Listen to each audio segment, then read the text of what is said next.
नमस्कार दोस्तों, आज हम लोग अपनी टीईटी परीक्षा की तैयारी में मनोविज्ञान के आगे के 40 प्रश्नों को पढ़ेंगे। तो चलिए शुरू करते हैं।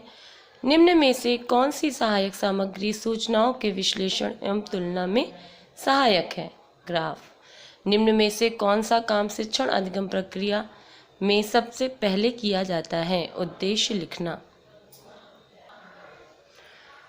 सबसे अच्छा अध्यापक संप्रेषक वह है जो कक्षा में वही भाषा शैली तथा शैली का प्रयोग करता है कि जो छात्रों की भाषा तथा शैली के निकट है।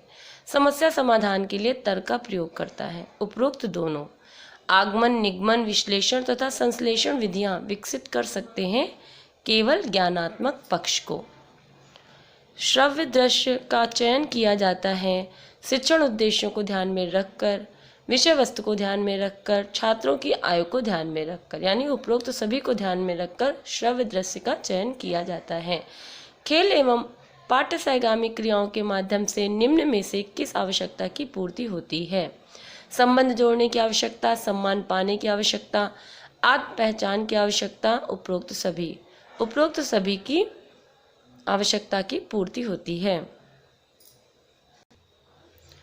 बहुविकल्पीय प्रश्न सही गलत प्रश्नों से श्रेष्ठ हैं क्योंकि इसमें अनुमान की संभावना घटकर 25% ही रह जाती है। इनका तेजी से उत्तर दिया जा सकता है। इनका निर्माण आसान है। उपरोक्त सभी होंगे इसके उत्तर। सूक्ष्म शिक्षण इस मान्यता पर आधारित है कि अध्यापक के व्यवहार में सुधार अभ्यास द्वारा संभव है। पुनर्बलन अध्यापक के व्यवहार में सुधार ला सकता है। शिक्षण की जटिल के व्यवहार में सुधार ला सकता है। उपरोक्त सभी सूक्ष्म शिक्षण के लिए आवश्यक है। अनुबोधक प्रश्न जब तब पूछे जाते हैं जब छात्र द्वारा दिया गया उत्तर अध्यापक के आकांक्षा स्तर से नीचे होता है, छात्र पाठ में रुचि कम ले रहे होते हैं, अध्यापक छात्र का ध्यान किसी विशेष बात की ओर आकृष्ट करना चाह रहा है, तभी अनुबोधक प्रश्न पूछे जाते हैं। उपरोक्त सभी इसका आंसर हो जाएगा। पूर्वाभ्यास शिक्षण निम्न में से किस मान्यता पर आधारित है? अध्यापक के व्यवहार में परिवर्तन लाया जा सकता है, इच्छित व्यवहार का अभ्यास किया जा सकता है, सामाजिक कौशलों को संप्रेषित किया जा सकता है। उपरोक्त सभी होगा पूर्वाभ्यास शिक्षण के लिए।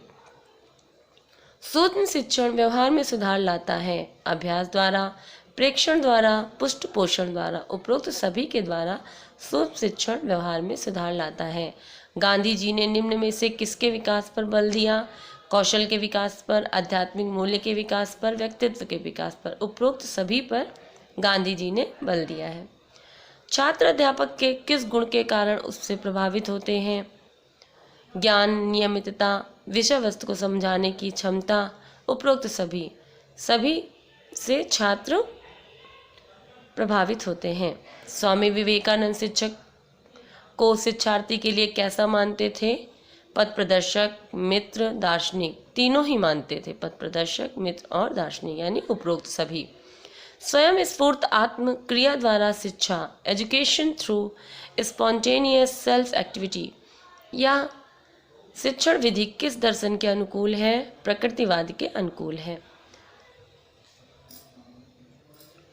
रविन्द्रनाथ टैगोर ने पाठ्यक्रमीय विषयों के अतिरिक्त निम्नांकित प्रवृत्तियों में भाग लेने पर भी बल दिया।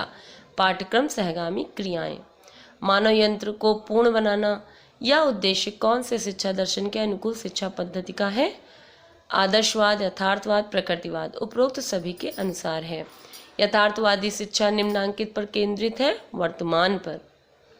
प्रयोजन एक समस्यात्मक क्रिया है जो कि सहज परिवेश में संपूर्ण की जाती है। यह कथन किस शिक्षाविद का है?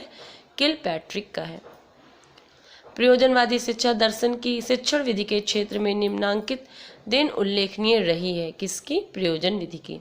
शिक्षा के निम्नांकित पक्ष दर्शन पर आधारित है, उद्देश्य एवं पाठ्यक्रम। प्रयोजनवाद का एक सिद्धांत है, सत्य स्थिर तथा अंतिम नहीं। प्रयोजनवाद का क्या सिद्धांत है? सत्य स्थिर तथा अंतिम नहीं।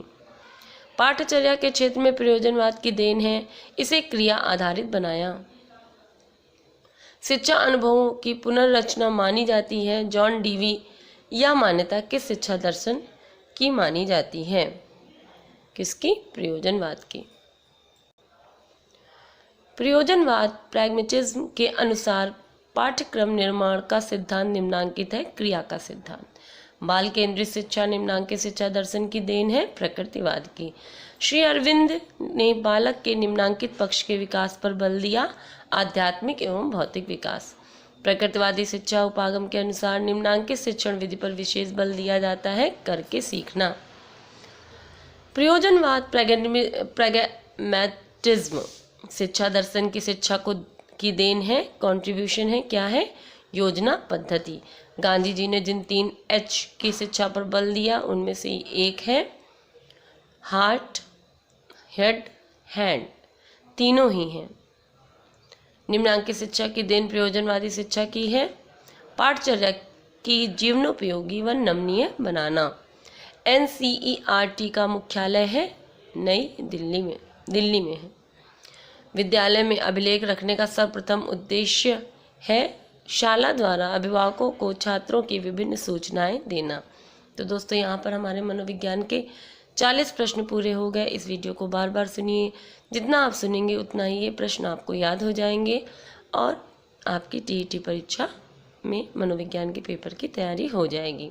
वीडियो अच्छा लगा हो तो लाइक करें, शेयर करें, सब्सक्राइब करें। Thank you.